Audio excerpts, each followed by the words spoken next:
Buenos días, profesor Roberto Carlos Evaristo Broncano. Mi nombre es Miguel Ángel Soto Infantes y en esta oportunidad voy a exponer sobre aplicar Naive Bayes en un caso simulado en Excel considerando dos variables x1 y x2 y una variable y de estudio.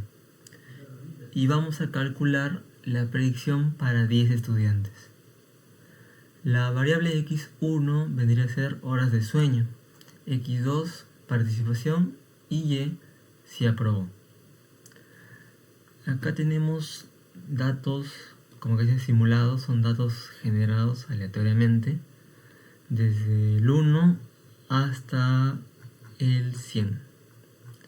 Como verán, el x1 era horas de sueño y acá vemos si son altas o bajas. Y en participación vamos a decir si es buena o mala. Y el y dice si aprobó o no aprobó. Nada más.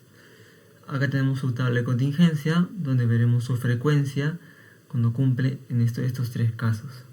Que sería acá, por ejemplo, que acá dice que hay una frecuencia de 21, o sea que hay 21 personas de esas 100 que cumple que en horas de sueño es alta. Tiene buena participación y encima aprobó. Hay 21 personas que cumple eso. Y así con la segunda, que tiene bajas horas de sueño, una mala participación y no aprobó. 12. Bueno, eso suele pasar. Bueno, siguiendo con esto, acá dice que hay que calcular la predicción para 10 estudiantes. Ahora vamos a pasar a sacar de estos 100 datos, vamos a sacar una muestra de 10 datos. Y bueno, acá tenemos la muestra. Es lo mismo, sería lo mismo, ¿no? Del 1 al 10, horas, participación y si aprobó y no aprobó. De esta tabla sacamos su tabla de contingencia, sacamos la frecuencia, que es lo mismo que de lo de antes, que si cumple estos tres de acá, cumple. Nada más. Ahora, con ayuda de esto, vamos a sacar las probabilidades condicionales. ¿Y para qué necesitamos esto? Para hallar la predicción. Más adelante explicaré esto. Pero ahora sigamos viendo las tablas. Acá vamos a ver las probabilidades de y, o sea, si aprobó o no aprobó, del sí y el no. Como veremos acá, del sí hay 3 y vemos que acá son 6 y sería la frecuencia 6. ¿Cómo sacamos su probabilidad? Sería 6 entre la cantidad total. Y como en este caso la muestra es 10, o sea, con lo que vamos a trabajar es 10, sería 6 sobre 10. Y así mismo con los de abajo. Con lo que dice no, serían 2 más 2, 4, y la frecuencia será 4. Sobre el total, que es 10, sería 0.4. Nada más. Siguiendo, ahora veremos las probabilidades condicionales, que sería primero de x1, y. De x1 y llamamos la frecuencia. Acá tenemos que 5 personas cumplen, que tienen altas horas de sueño y aprobaron. Son 5. Y así mismo abajo. Ahora haremos una pausa, porque para calcular estos dos de acá hay una pequeña diferencia. Que acá este 5 no lo vamos a dividir entre 10, que sería el total, porque no tendría sentido. Sería 0.5 y no va.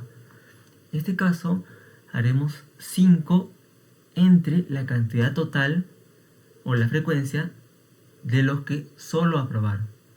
Y acá lo tenemos arriba, que sería 6.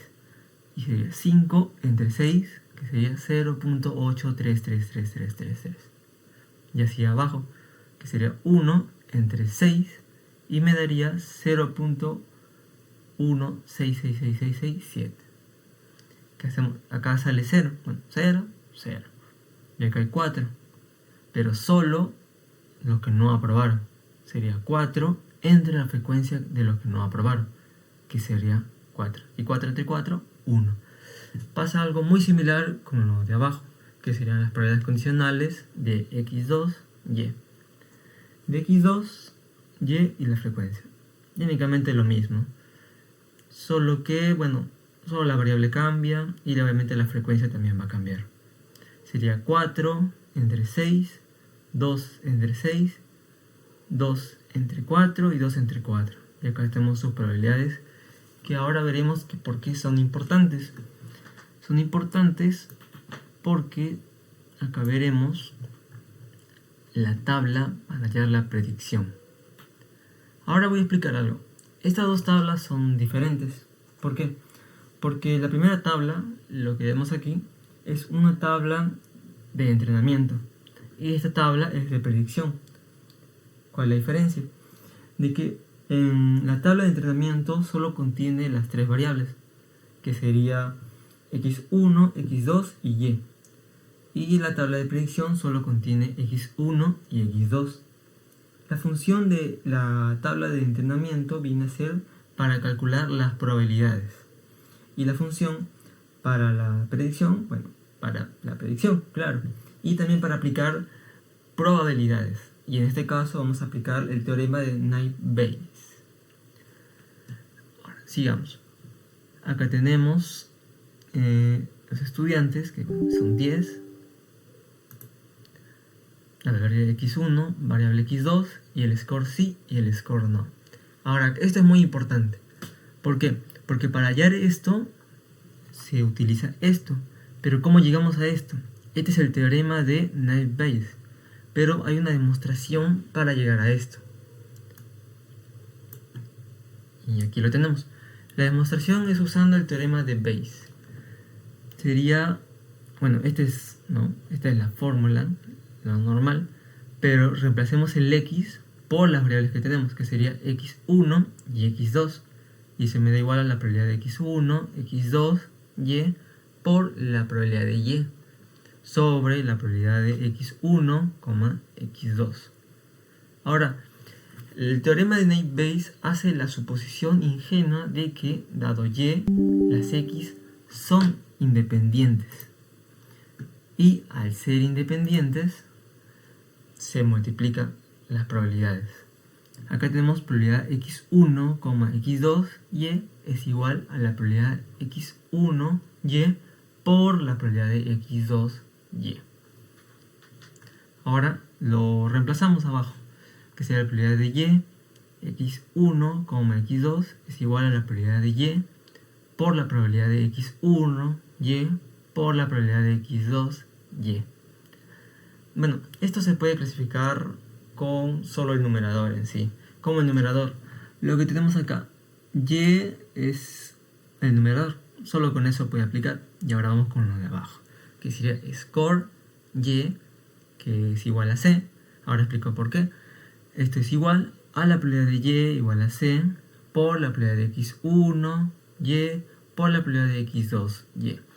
El igual a c en sí es por su fórmula general, así como se ve en los libros, ¿no? Para explicar este teorema. Pero, bueno, se parece que sí es relevante, pero bueno. Bueno, ahora vamos a ver, en vez de y, vamos a trabajar con el sí. Y bueno, y en vez de x1, x1, x2, x2, ¿no? Pues claro, ¿no? Y bueno, acá lo tenemos. Por ejemplo, acá tenemos que la probabilidad del sí sería, acá lo tenemos, acá lo sacamos, que sería 0.6.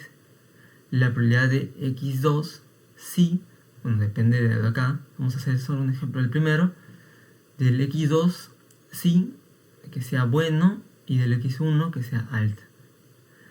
Si es x2 buena y tiene que ser sí, sería acá x2 que sea buena y sí, la frecuencia es 4 y la probabilidad sería 0.666. Usamos esta probabilidad y usamos esta probabilidad porque es alta y sí. Multiplicamos esta probabilidad con esta probabilidad y el del sí, que sea el 0.6, y me da el resultado de 0.33333. Y así sucesivamente con todos, tanto como el sí y el no. Ahora que hallamos esto, ¿por qué hallamos esto? Ahora vamos a ver que esto en realidad sirve para la predicción. ¿Cómo hallamos la predicción ahora? Si es sí o es no. Es simple, solo comparamos el score sí y el score no. Por ejemplo, el score sí acá es 0.3333 el score no va a caer 0. Vemos cuál es mayor y sería el 0.333333. Y sería sí. Y por eso acá la predicción dice que sí. Acá tenemos 0.06667 y acá tenemos 0.2. Y bueno, el mayor es 0.2 y por eso es no. Y así vamos comparando con todos los demás. Y así hallamos la predicción para estos 10 estudiantes. Gracias.